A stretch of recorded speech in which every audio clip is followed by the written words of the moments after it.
Well, check it, folks. Back with another reaction. Back with some more Siouxsie the Banshees. We're going back to their 1981 album Juju. And the next tune is Head Cut. Sounds intense, sounds violent. It could be literally someone has a cut on their head, which, save for a very dramatic accident, would likely be the result of some sort of violence. So I am curious in what context the phrase will be rendered. I can't think of too many figurative understandings that make a lot of sense, so let's just find out what Siouxsie has to say about it. This is Siouxsie and the Banshees, Head Cut, from the 1981 album Juju. Once again, I do forget that would be helpful.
insane vocal performance I've heard her yet give. I've heard her do some really cool things vocally, but this one, she was just, on the edge, screeching, screaming, shouting, making all different types of vocalizations, and then like doing like this like heavy breath at the end. It was, a remarkable vocal performance alone. The tune more generally had a very menacing and unhinged feeling. It felt like those qualities in equal parts.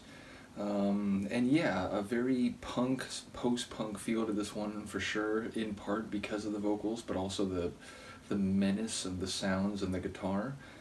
And yeah, it's interesting. Like, I'm not sure. A couple of the lines that I heard only parts of, like head cut, wood cut, and then there was a line about like your torso somewhere, and then like burning something, and so it felt like we might be talking about death, if not murder. And at the very beginning, the like head cut and then someone's torso, I was like, oh wait, like is this some dark serial killer, which would not be entirely beyond the scope of lyrics from them we've already heard. So yeah, I thought maybe it was going that way, but then it was like, what was the line about like back to black for her or something to that effect? So then it was like, okay, but it's also about her. So yeah, I'm not sure what's happening lyrically. I just heard bits and pieces, and I'm not sure how they tie together, but it seemed like another dark and intense tune. Even if I'm not sure what head cut, wood cut. I mean, I know what a wood cut is. I've seen woodcut art from like the 19th century and so on, but I'm not sure if that is the understanding of that phrase, and if it is, how it relates. So, yeah, a compelling and interesting tune lyrically, even if I don't know what's happening. And once again, the craziest vocal performance I've heard from her so far, and the most like in the best way possible, off the rails type of performance. Like, it just really was an intense, eccentric, dominating, and again like aggressive vocal performance. So yeah, super cool.